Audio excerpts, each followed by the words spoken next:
Well, good morning, everyone across Australia. Thanks for joining our federal budget webinar following last night's budget. Welcome, Nerida. Thanks. Talking tax. Who would have thought we'd be talking tax with our network and have over 500 members join in? I love tax. Obviously, I was a graduate in tax after university, so I've got a bit of dangerous knowledge of the topic. But certainly a very big night last night for our industry, and it's really important. We felt that we're communicating with our members, making sure we're really clear on what's happening, what the rules are, and make sure we're the most valuable as we possibly can to our team and also, of course, our customers.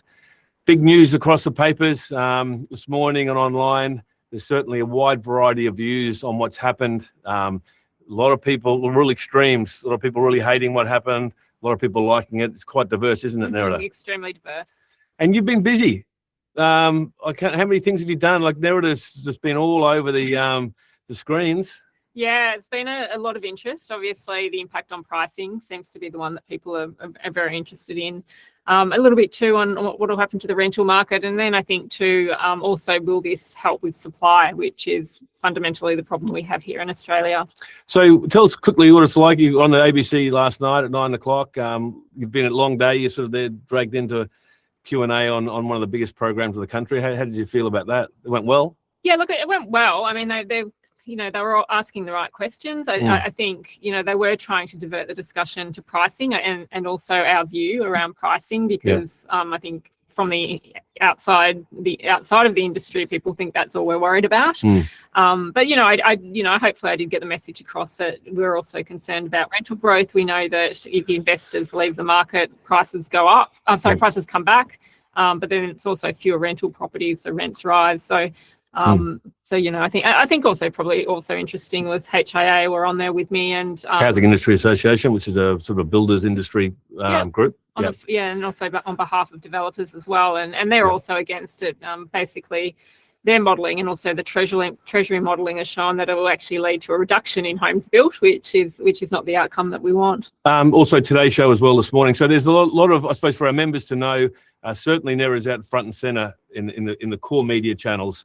Great thing to share with your customers and your team, that we are really, I have to say, Nerida's been the most consistent commentator on what's happened, most sought after person being spoken about what's happening in the budget, how good that our group is there alongside her. So fantastic work, Nerida, well done.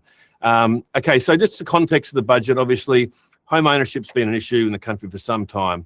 It's being spoken about, less and less people being able to own their own home. And so, for as long as I can remember, there's always been this discussion around, is the tax settings in Australia right to enable people to go and buy their first property? So it's been around for a long time. In 1985, even they scrapped negative gearing, only to reverse it 2 years later because it led to a really big spike in rents. Then Bill Shorten took it to 2019 election to scrap negative gearing and also change capital gains tax. And he didn't win that election. He got thumped in the end. And then now, obviously, the government reversed their position from what was clearly stated last year to now say, no, we're scrapping negative gearing for established property and also changing CGT. So it's been topical for some time. The federal government's now moved without going to the polls on it. And so now we have to assess what it all means and where we go with it. Some context, though, for you guys to understand where this sits. There's roughly 2.9 million households that rent across Australia, which is about 31% of all households are renters. So a large part of our market is the rental market, about 30%. Most of them are from private landlords, about 83% of them. And important to know, everyone, it's not all of them are negatively geared. Only about half are negatively geared. We'll speak of what negatively geared means later. But it's not everyone in the market today is negatively geared. So that's an important point to note. Over time, as people hold properties for longer and longer, usually they pay down their debt and the property moves into positively geared territory. So some stats to there. Also important to know, just for your own knowledge, 72% of all investors own one property, 19 own two, and you see the balance there. So most of our clients in the investment space own one property or two, but they're all very different. And when we are talking to our customers, it's really important to understand that they're all individuals. Some are positively geared, some are negatively geared. Some own one, some own two. Some people just started, some people are in the market for some time. So we've just got to make sure we're aware of the nuances when we're speaking to our customers, and not everyone is in the same position. Also, an important point here is around what sort of property is investment property? Where are they? Where do they sit in the market? What suburbs are they in? And importantly, what price point? Because again, it varies quite broadly across the country. You look at most of the properties, the vast majority of property are under 750,000 are investment property. So it's usually the cheaper stock in our market. In some cities, you get more above 2, parts of Sydney especially, little bits in Melbourne, but especially in Sydney, going above 2 in inner city Sydney. But primarily, the investment market is at the lower end of the market. It's a fraction of our overall market as well. And often, we'll talk about it later, is not in new stock. It's in established stock, because you can't build new stock for under 750,000. It's just not physically possible. So that's the context we're dealing with. About 30% of the market, about 3 million households rent, usually the cheaper end of the market, but it's quite diverse about where the investment properties sit. And importantly, let's not generalize. Let's look at our customers individually, because they're all in different boats. So the big changes. So let's talk about first about negative gearing. Yeah. How it works. Do you want to do this one, or do you want? Yeah, sure. Okay. So the way negative gearing works is if you own an investment property and you get a rent, and then you also pay costs associated with that rental properties. If the costs of that rental property, things like interest and maintenance, exceed your rent, you can negatively gear. So in this case, an investor has a net loss of 15,000 per annum. They make an income, so their income through, most people do it through their wage, is 30,000. Oh, sorry, it's not 30,000. I'm trying to look at this. Say 120,000. It reduces their taxable income to 105,000. So basically, it's a way for people to package up an investment, reduce their taxable income, and as a result, can afford to keep the property as opposed to not being able to hold it. And that's the thing there. Obviously, being able to offset it enables them to buy the property and provide some say a cheaper form of accommodation to renters as well. And that's been the sort of big cornerstone of the way the rental market's worked in Australia for some time, as we spoke about before. So as of last night, things are changing. So anything purchased before 12th of May 26 are grandfathered under the existing rules. So negative gearing will continue, the current rules will continue for the life of the ownership of that property. If a contract's been signed but not settled, you still get the grandfathering. So if you've got a buyer that's bought something and hasn't settled yet, that buyer will still have the rights to negatively gear their property. Properties purchased after 7:30 last night, i.e. signed the contract after 12th of May last night, they can negatively gear for a month, for about 13 months, but after that they can't. So the 13-month thing's a bit of a sort of doesn't really mean much. There's no point buying a property if you're only negatively gear for 13 months, obviously. But if someone does buy one today, they can negatively gear for the next 13 or 14 months. So basically going forward, you can't offset your losses against other salary and wages.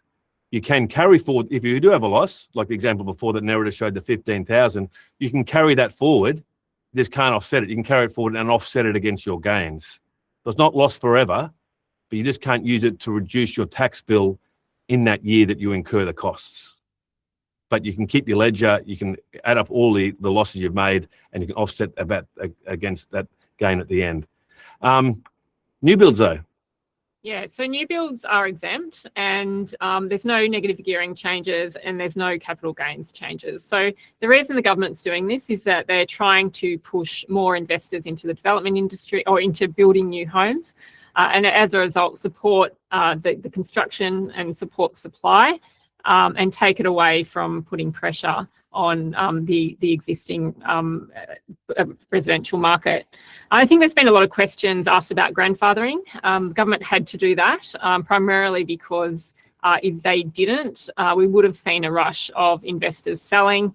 It would have led to chaos in the rental market. So we would have seen extremely high, we would have seen a lot of people pushed out of rental markets as they moved to owner occupiers.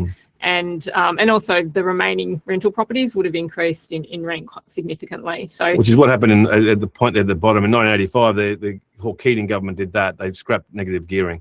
Rents in Sydney went up. Read the story, 50 to 60%, and they quickly had to go and bring back negative gearing into the marketplace to bring rents down. But there was no, as you say, there was no grandfathering back then. There is grandfathering now. So that's negative gearing. So government obviously seeking for first homeowners no longer to be competing with investors in the established market, but existing landlords in that marketplace can continue on to negatively gear. CGT, the other big part of the tax package, has changed as well for new property. So just quickly on CGT, the way it currently works, if you buy a property, say for $1 million and sell it for 1.2 million later, as long as you own it for 12 months, so you can't speculate and just chop and turn over properties within inside 12 months. But provided you do that, you can, in terms of what you put in your taxable income, what you put in your tax return, is only half the gain. It's only 50% of 200,000. Obviously, 100,000 goes in your tax return, and you pay $30,000 on that. And mind you, just being clear, as everyone probably knows, your principal place of residence has no capital gains tax at all, and that will continue on. There's no changes to principal places of residence. It's just the capital gains tax on investment property. This were the rules as of last night. New rules now. So this is a bit of a busy slide. And look, there's a bit of detail we're going to go through here, and I should have said at the start, I need you to hang in here with us because it is important we understand it. But it's pretty dry content, and there's a fair bit of it. You could try and rush through it and forget about it, but let's do it properly so we understand it well, so we can communicate properly with our customers. So with CGT, you've got the example on the left of the current situation. If I bought a property for 175 and sell it for 2.75, I've made $1 million gain, but I only get taxed on half of it, obviously 500,000. There's a new system coming in now for investment properties. If you buy an established property and you negatively gear that, if you buy that property for investment, you can't negatively gear it, but there's still changes to how the CGT will work. So the CGT system now, rather than goes from a simple halving of your gain, there's now what's called an indexation process. So to work out your gain, you index the purchase price or the cost base of your asset by the rate of inflation.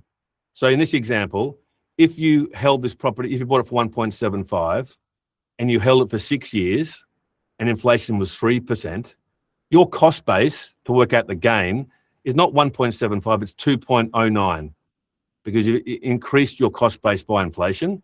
So the gain is 660,000 and you pay tax at your marginal rate on that basis. This number here assumes a 30% rate. It could be higher than that depending on your tax bracket. But basically, the key point is, well, now the new rules, it can't be lower than 30. Yeah. You're right. So there's 30% minimum. But as you can see here, the indexation, you get your capital gains is reduced. Your capital gain that you get taxed on is reduced because the government allows you to index your cost base based on inflation. So you can imagine the impact on the taxpayer is what's inflation going to be over the period of time. And so the next example has a higher inflation rate at 5%. And for the same example, same purchase price, the taxable gain has now dropped to 400,000. So it really, whether the CGT changes is good or bad is hard to predict because it depends on inflation. And so while there's a lot of anxiety and discussion around CGT and the changes, it's important to point out it's not as significant as a lot of people are making out because you still get the indexation.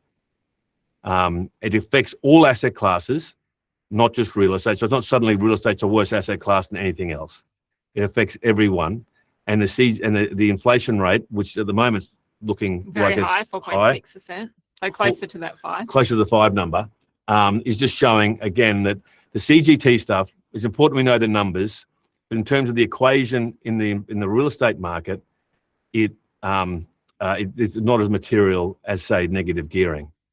Importantly, though, do you want to talk about the new bill, though? Yeah, I might just quickly add, I think this is important for the federal government's bottom line, that they have made this much more complicated process, which may or may not actually lead to an increase in revenue. And I think that's also important to note, that this kind of doesn't, it seems a bit of a waste of time in terms of what they're doing. Yeah, well, accountants sort of love it, and well, and valuers should do quite well out of this. Yeah, well, the valuers team could be busy. So just quickly though, one little twist is that for new builds, and some of our members do get a new builds still get the old 50, you can choose between indexation or 50%. So you get the best of both worlds. So if you're an investor buying new property now, unlike any other asset class, you can get 50% discount or indexation, whichever's better for you. So probably the government deciding, because we'll talk later why they need new builds to happen for this to work. They're obviously juicing it up a little bit to try and help the new build market, although they're facing some big headwinds and it's going to be very challenging for them.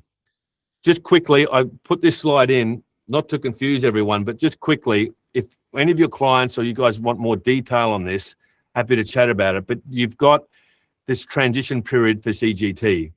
So the old grandfather, the 50% rule continues up until 1 July 27. So the 50% CGT discount goes to 1 July 27.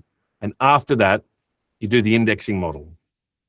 Okay, so you've got this whole grandfathering up until July 27, and after that's indexing. You've got two options. The landlord has two options how to calculate the gain. They can either revalue the property on 1 July 27 and lock in the gain on the 50% basis and then index from then on, or they can just apportion based on days on market, on a time apportionment. So there's two options going forward. The important thing to tell your clients are, based on what we've seen in the budget papers, you don't need to worry about this for at least another year about what you do. There will be CGT changes to existing negatively geared properties or investment property, full stop. How they want to treat that in terms of how they want to calculate their CGT will be their decision to make down the track. And for example, you don't even need to get a valuation at 1 July. You can do retrospective valuations, etc., if you want to. And also the government will have their own valuation calculated as well, which I think you can also use. So they'll have an automatic valuation model that they're using. Yeah, okay. Right, but the point is that you don't need to get a valuation at the 1 July. You can get one later. If they have their own val, but obviously taxpayers should obviously make sure their position is as strong as possible by getting a valuation closer to the date of 1 July. So that's CGT, a lot there. But again, I don't want to overemphasize the point. The issues for the real estate market and the CGT stuff are not unique to us. We don't think they're overly catastrophic by any means, and certainly could work out anyway, depending on how inflation works going forward. So what is a new build? So this whole thing around you can negatively gear a new build. What's a new build? Well, it's pretty narrow what a new build is. You can't just do a renovation or add a bedroom and suddenly it becomes a new build or anything else. It's quite specific about what a new build is. It has to be something off the plan. Example will be off the plan. A vacant block of land, build a house on it. That can be negatively geared or sold and negatively geared. But you have to increase the density. You have to put more dwellings on a property, not just more bedrooms. So if you knock a house down and put 2 up, you could then sell that to a person who could negatively gear the property. But just simply refurbishing a house or adding a bedroom, that doesn't qualify. And again, it must be sold for the first time as residential premises. So if a developer, for example, or a speculator in your market has built a house and developed, this is quite an interesting little twist area, might be active in the market. If a builder developer or someone's built a couple of townhouses, if they sell that within 12 months of, if they sell that property and it hasn't been rented for more than 12 months to someone else, the buyer of that property can negatively gear the property. So there's this 12-month window for developers to on-sell their properties before, to enable the purchaser to qualify for negative gearing. There's a bit of a window there for your active developers in the market for them to be aware of that fact, because there could be a bigger buyer pool for them if it's sold within that 12-month period. Yeah, which it really needed to be, because we know that a lot of people won't buy until the project is complete. Exactly, yeah. Okay, what it means for investors. We're just going to break it up now, run into different areas, what it means. Nerida, for those already in the market, for investors, negative gearing? Yeah, so you can continue to negatively gear. There's no changes. With capital gains tax, it will change, and it will be retained before 1st of July 2027, but following that date, it will be indexed on the inflation model. For those buying new, negative gearing continues on. The CGT as well, actually slightly is very similar. Keep the current 50% discount or even index. So for those buying new, this doesn't really change. This whole process doesn't really change anything. But for those investors looking to buy existing property, obviously the biggest change. This is where the biggest this is the biggest change. So if they bought any or signed the contract after 7:30 last night, they can negatively gear up to the end of the next financial year, to the 1st of July 2027. And then also the capital gains are indexed, inflation index. So really that's the model going forward for the next 12 months. But obviously makes it far less attractive for investors, as they're only getting the benefit of 1 year of using negative gearing. It's hard to work out too, isn't it, I go back, that was how many new investors are negatively gearing. We know overall it's only 50%. And the data in investment market, unfortunately, is not nearly as good as the sales market, which is a bit of a frustration for us. But we think that a lot of investors in the established market, obviously, majority of them will negatively gear, and over time they'll pay that down and get positively geared. So the 50% that aren't negatively geared, they're probably the ones that have been in the market longest, we think. Yeah, absolutely. But it's a bit of a gut feel thing. Implication, Nerida, what it means generally for the market. What are your thoughts? Well, I guess if you own a negatively geared property now, there is a strong incentive to hold. So you will lose those benefits if you decide to sell and buy another investment property that's not new. For those buying new, obviously you will get the better tax benefits. I think, though, you do need to keep in mind that a house or a unit is only new once. And once you sell, you are more likely to sell into the owner-occupied market. So those negative gearing benefits will disappear. So it does, that will impact pricing for these properties. It also impacts, obviously, the flow of rental properties coming to market as well, following the end of that development being new. And for those looking to buy existing going forward, obviously a bit of a concern about the size of the investor pool being a bit thinner, what that means. Obviously, rent vesting was a popular part. You've written a lot about rent vesting, about young people working and living in an area but buying an investment property elsewhere. That sort of really becomes impossible. It's disappeared. And I think that, there is a lot of talk. I mean, a big focus of the federal government is around generational equity.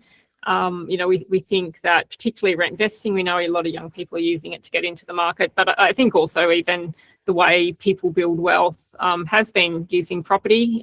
That's now really been shut down for people that aren't already investors. Yeah, so we'll talk a bit later, but I think fundamentally, a lot of our clients, we've 220,000 of properties. Some large portion of those will be negatively geared. And the last night really reaffirmed the value of that asset. They are in they're getting some benefits in the tax arrangements that no longer other people in the community have, rightly or wrongly. And so in terms of their position, we should reassure them of that, and that they're, when it comes time to sell, how deep that market is, we can debate that at length. But fundamentally, last night really reaffirmed the essential value of an investment property. What it means for owner-occupiers? Most of our market, the largest part of our market by far. What are your thoughts? Yeah, but really no impact. I mean, we've got obviously you can't negatively gear where you live. Capital gains tax doesn't apply. So it's really, the impacts are really around investors, and it's really around renters, and also first home buyers. We think that I think we'll talk about that in a sec, but we do think this will slow down price growth. So, I suppose that's, fundamentally what the government were trying to achieve. Let's talk about that a bit more, but also we'll touch on, last night really reaffirmed the value of the family home. Yeah. Every asset class, their tax has gone up. In terms of CGT, probably depending on the indexation, the tax has gone up. The family home, at least for now, is the tax-free status, and how valuable that is. Will we see more and more interest in investment in the bigger, more valuable family home? Something for us to look at. Renters, this is the area where we've written about last night, and we've been very concerned about this space. Yeah, so it will lead to a contraction in rental supply of established properties. When we do see money being pushed into new builds at the expense of being spent on established properties, it does lead to that occurring. So what we expect to happen is that renters will eventually be pushed into either outer suburban areas where most of the development is taking place, also into inner city apartments.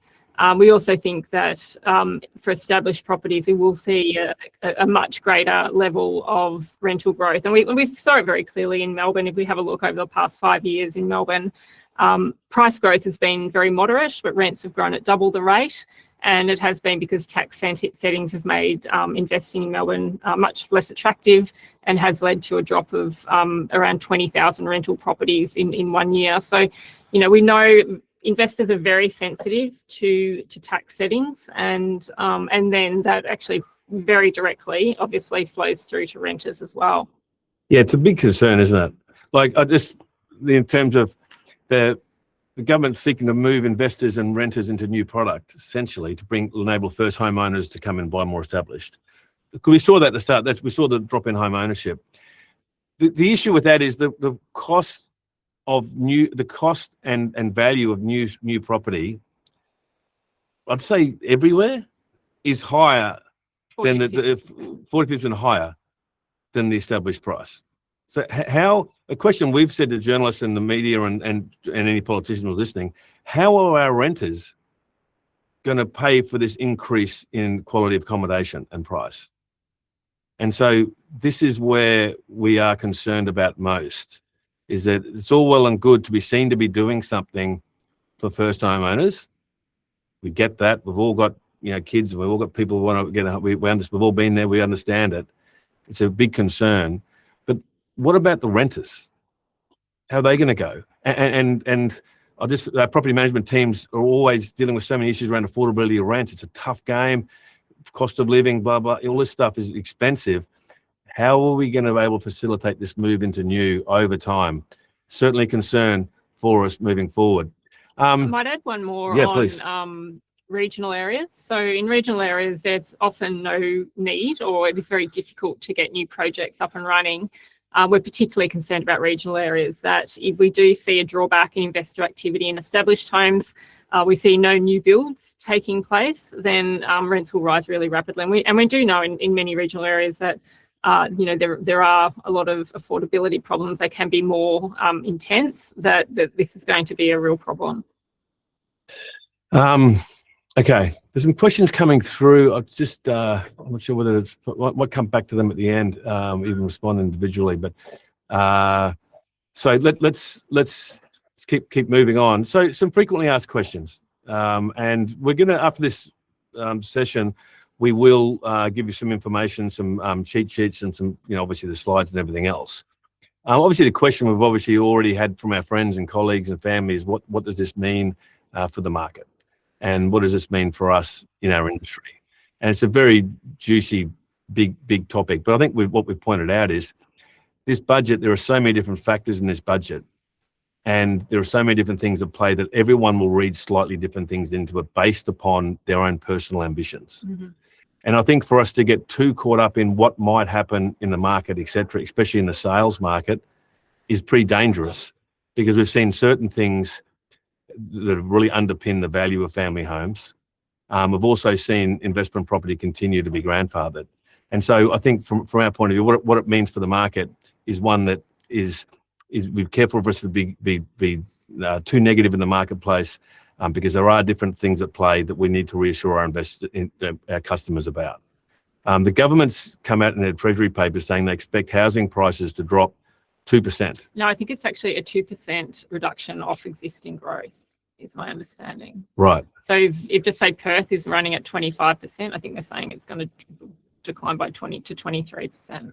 Right. Okay. But I'll check. Oh, so the growth number just moves by 2%, a little depending on the local market. Yeah. Yeah. The market too. We've got a market for our market's pretty broad. We've got owner-occupier property. in dominant owner-occupier markets. We've got markets that are more characterised with investors.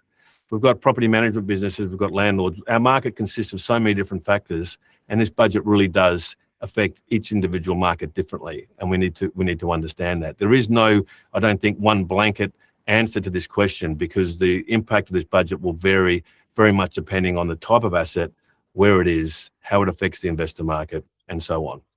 Will the question here around, will house prices fall now that many investors are out of the established market?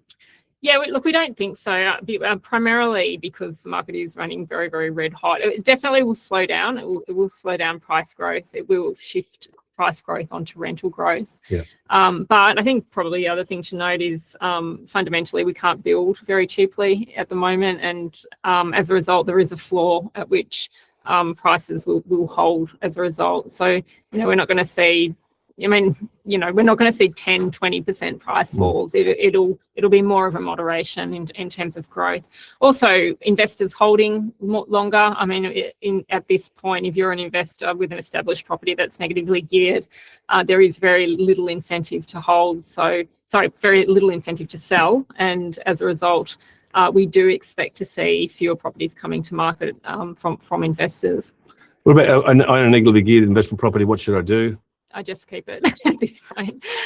You're not going to be impacted at this point. Again, we don't exactly know what the federal government has planned for the next few years, but at this point, all the benefits that you've been utilising to hold that property will continue. Do you think it helps their position in future with rents and things, the potential for that, or obviously it's a sensitive topic, but? Well, rents will rise, and I think this is, people don't often seem to care too much about renters, but it really is, it's such a core part of the market. I think too, we could probably talk, I'll talk very quickly about this, is that there is a view that the number of renters will reduce, and perhaps they will. Obviously, someone who's a renter becomes a buyer as a result of the policy, which is what the government is hoping, but it does ignore the fact that we do have a continual flow of renters coming into the market. People rent for a variety of reasons. Young people leave home, they don't buy a house straight away, they don't have the capacity to do so. People move into share houses, they move for uni.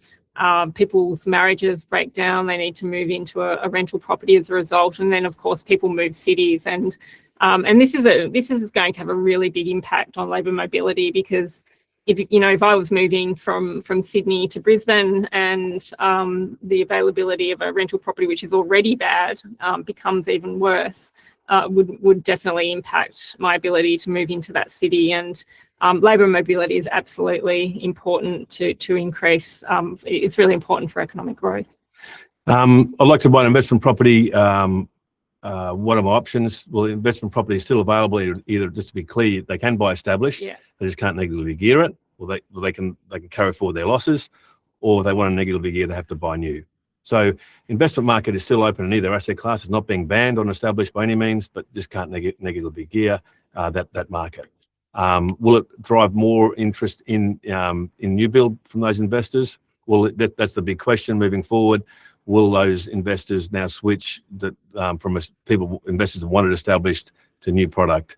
The challenge, what I've seen most in my travels, is new product is more expensive than a lot of the established stuff. So it's going to be challenging for investors to step up into that new market. And what that means for rents and tenancies and occupancy in the established market is our area of concern. So next question, I'm a tenant. What should I be doing? What worried about? Yeah, we are worried that rents will go up. They have increased. They've doubled in some capital cities over the past 5 years. So we know that it has been moving very, very quickly even without these changes. So obviously different cities will act in different ways, but I think where we are really concerned are in cities where or areas, established areas where a lot of tenants want to be. Yep. Those are the areas that are likely to see very strong rental growth. I think it's important too, we're speaking to our tenants, we are advocating for them. We're writing about this. We're concerned. We've written to the parliamentarians that we are concerned about this for renters. We're very much understanding of their concerns. It's important that we make that point, and we are seeking to look after them as well. We're certainly not turning a blind eye or seeking to sort of take opportunity from that. It is a concern for us moving forward, and we certainly recognise it. Obviously, some people say, what about new builds? Should I be looking at them? I spoke before about what the definition of a new build is. So of course, that's the market there. I think the key, everyone's got their own views on this stuff. The key thing is if you are going to invest in a new build, you've got to be thinking, is this going to appeal to the owner-occupier at the end? Is this a product that the owner-occupier, either next year or 5 years or 10 years when I want to sell, will that be a product that meets the demand of an owner-occupier? Because that's the market you're selling to. You're not selling any longer to an investor. So when it comes to sell, am I confident that there'll be a strong owner-occupier market seeking to compete for my asset? And that's still the million-dollar question. And the beauty is, everyone will have a different view on that. There's no right or wrong, and it's very much an opinion-based thing. And then that's sort of probably what keeps us in a job. Finally, how does industry respond? How are we responding and engaging with the government? So NERA, as I've seen before, has been very vocal on this. We've obviously the same. We're in contact with government and also the shadow treasurers, shadow government as well. We think it's important we put our view forward about these changes and have done already for two reasons. One is because it was obviously a surprise and it affects our customers, especially some of the investors, but also especially the rental market. Also, too, is just the concept, is this the continued taxation of real estate's a concern? All these things always wonder what's next. If we don't sort of get forward on this and advocate for our concerns and make sure the politicians understand the issues they might be causing, it just continues on to the next cost, the next tax, the next this and that. And that's a worry. That's a real worry. So when you see us getting out there and advocating for it, it's not like we're saying the world's caving in, it's budget disaster of property. We're not saying that, but it's importantly saying, hey, there are issues with your policy. You should have thought about this, you should be thinking about this.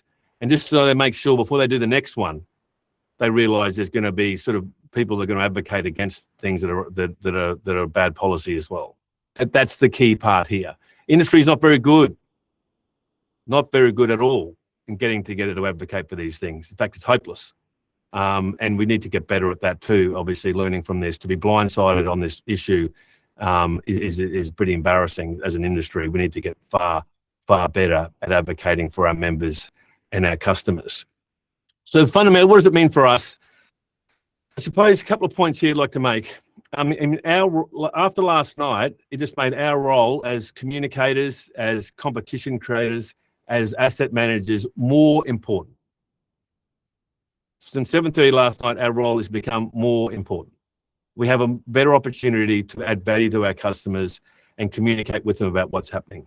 Some are cautious, some are nervous. Some vendors are on the market. Some vendors might have bought elsewhere and are selling now. Some people might have an investment property they've been trying to sell for a while that's sitting on the market. How do we make sure we're communicating with them, calling them, explaining what's happening? What a great way to get on the phones. Surely people want to hear from us. Yeah. At the moment, people answering the phone, what do you know about what's happening? Know the facts, as we've outlined before. Point out the advantages, point out the good things that are happening in here, point out what we might see more first homeowners step up. They might be energized by these changes. People might see the family home as being even more important going forward and be keener to invest more in their family property. We don't know exactly. The proof's in the market activity. We don't know what's going to happen until we take a property to market and create competition and seek to get the best price. That is ultimately what will happen. That's how we'll know what will happen. And that is our job. Let's not get these opinions too much. I know it's a bit hypocritical for me to say this, but let's not get too caught in what might happen, caught in navel gazing. Let's get into action mode and start explaining what's going on. We don't need sort of too many opinions about stuff and confuse our clients. Just give them the facts, encourage them in their process, and make sure they have the right support to make the best decisions for them. And everyone in the industry is in the same boat. Everyone in the real estate space is in the same boat. We're just going to be the best at this. We're going to react fastest, be the first on the phones to our customers, first with the material about what's going on, first with the stories about what sold yesterday or tonight, or what auction happened, or what investment property sold. First in that. Quickest to respond, best information, backed by the most insightful economics team we have, people out there in the market with our name associated, That's our advantage. That's our opportunity to come out of last night. We should be waking up this morning energized by the relevance we have. We want to hear from you. Mm-hmm. Absolutely. Alex Tilbury is on fire at the moment. Cass, Nina, Right, Brittany, Reshni as well. They are out there. Their phones are running hot from media outlets. Let's use that weapon. We've got this team. The journos are dying for stories. They'll be on the front page. Let's get our name in there. Let's get our stories up. Positive. We're not here to just, it's not all about negative. Let's get the positive stuff out as well. Where there aren't negatives, let's put the negatives out. But let's use this media team as a way to cut through the noise and speak to our customers and be the leading group. I promise you, they are waiting for, they want these stories. Nothing better. You can have as many theoretical things as you want. It's the individual stories of someone that captures the attention. And that's what they want, the journos want. And we'll give you the reward and you'll get the profile if you can give us those things. Meredith, you've got a big day coming up with some more stuff on. Yeah.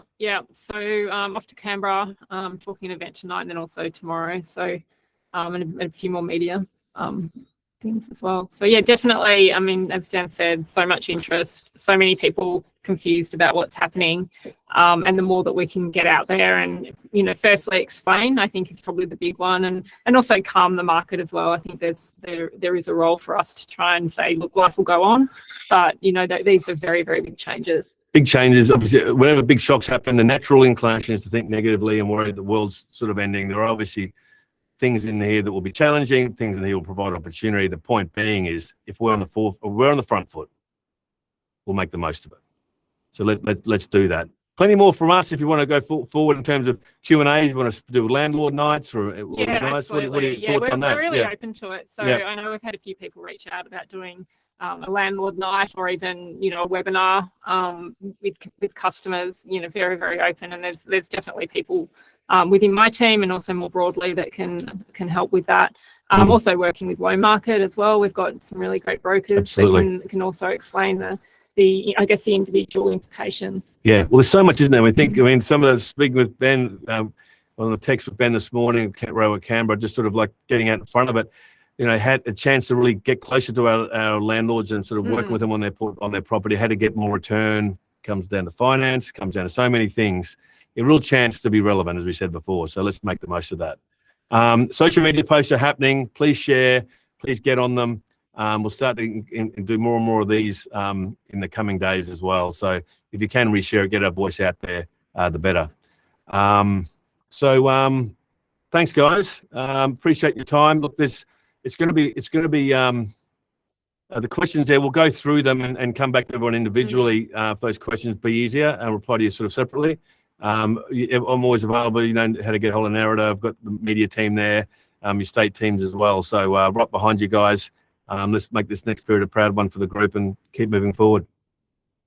Thank you. Thank you. Thank you, Narrator.